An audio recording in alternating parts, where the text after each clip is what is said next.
बिना किसी झिझक के हम ये कह सकते हैं कि ब्लैक होल्स इस ब्रह्मांड के सबसे अजीब जगहों में से एक है। ब्लैक होल्स को अगर हम सिंपल भाषा में कहें तो ये स्पेस की एक ऐसी जगह है जहाँ की ग्रेविटी इतनी स्ट्रांग होती है कि कोई भी चीज इससे बच नहीं सकती, यहाँ तक कि प्रकाश भी नहीं। और इस वीडियो में मैं आपको ब्लैक होल्स की सैर कराऊंगा। So let's explore. सबसे पहले मैं आपको बता देता हूँ कि anything can become a black hole. अगर मैं मैथमेटिकली बात करूँ तो कोई भी ऑब्जेक्ट ब्लैक होल बन सकती है।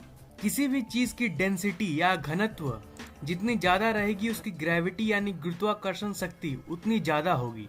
देखिए, ब्लैक होल सिंपली एक डेंस ऑब्जेक्ट है जिसका घनत्व और इसके चलते ग्रेविटी इतना ज्यादा रहता है कि ये लाइट को भी अपने तरफ खींच लेती है। और लाइट इस यूनिवर्स की हाईएस्ट यानी उच्चतम स्पीड में ट्रैवल करती है।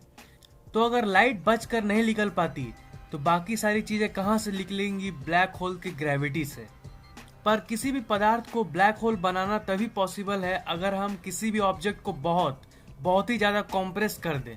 अगर आप माउंट एवरेस्ट को कॉम्प्रेस करके 1 नैनोमीटर से कम साइज में कर दो तब वो ब्लैक होल बन जाएगी।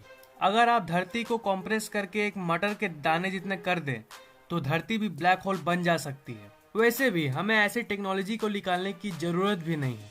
Formation of A black hole. ऐसे बहुत सारे स्टार्स हैं जिनका साइज धरती से लाखों अरबों गुना ज्यादा होता है। तो जाहिर सी बात है अगर उस स्टार को हम लोग इतना छोटा कर दे कि वो धरती के साइज में आ जाए तो वो एक ब्लैक होल बन सकती है। पर अच्छी बात यह है कि हमें ऐसा करने की जरूरत नहीं है क्योंकि ये ब्रह्मांड में ऑलरेडी होता है। जब कोई तारे की डेथ होती है जिसे हम सुपरनोवा कहते हैं तब वो अपने अंदर ही कोलैप्स करने लगती है और उसका घनत्व बढ़ने लगता है। घटते घटते उसका साइज इतना छोटा हो जाता है और उसका घनत्व और ग्रेविटी इतना ज्यादा बढ़ जाता है कि लाइट भी अब उससे बच नहीं सकता। वो छोटा पॉइंट जहाँ पे वो स्टार घटकर ब्लैक होल में कन्वर्ट हो जाता है उसे हम सिंगुलैरिटी कहते हैं। मैं श्योर हूँ कि आपने सिंगुलैरिटी के बारे में पहले जरूर सुना होगा। Event horizon. ब्लैक होल का वो बाउंड्री जहाँ से लाइट स्केप नहीं कर सकता उसे हम इवेंट होराइजन कहते हैं। मतलब इवेंट होराइजन से पहले लाइट बच के जा सकती है पर उसके आगे नो चांस। ब्लैक होल्स को हम ब्लैक होल्स क्यों कहते हैं?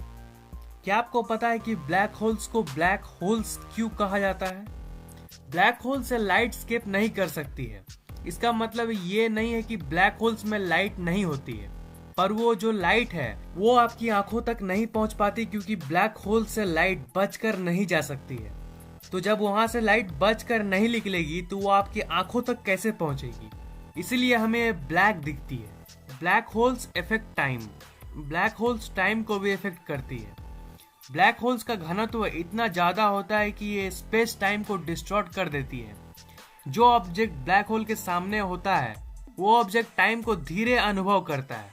मतलब कि ब्लैक होल्स की सामने की टाइम बाकी जगहों के हिसाब से धीरे चलती है।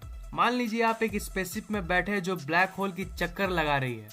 मान लेते हैं कि इवेंट होराइजन से दूर वो एक सेफ जगह पे चक्कर लगा रही है।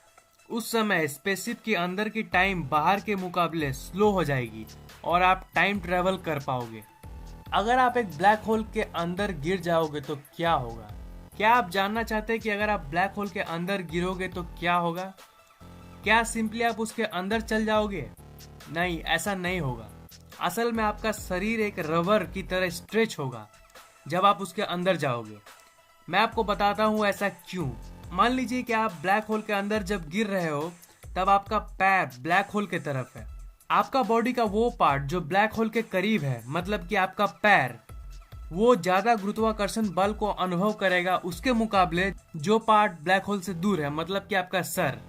इसीलिए आपका बॉडी एक रबर की तरह खिंच जाएगा। आपके बॉडी के सारे मॉलिक्यूल्स बिखर जाएंगे और फाइनली आपकी डेथ हो जाएगी।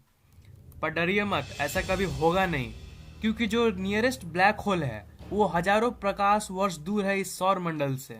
तो ये क्वेश्चन आता है कि धरती से सबसे नियरेस्ट ब्लैक होल कौन सा है? और एक क्वेश्चन आता है कि क्या ब्लैक होल्स धरती को निगल सकती है? जैसा कि मैंने कहा, वो ब्लैक होल हजारों प्रकाश वर्ष दूर है।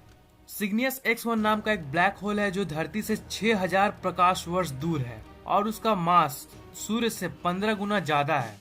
पर वो इतना दूर है कि धरती या फिर सौर मंडल पर इसका कोई प्रभाव नहीं पड़ेगा। आपको डरने की कोई जरूरत नहीं है। लाइक कर दो अगर ये वीडियो पसंद आया तो, कमेंट और शेयर करना मत भूल।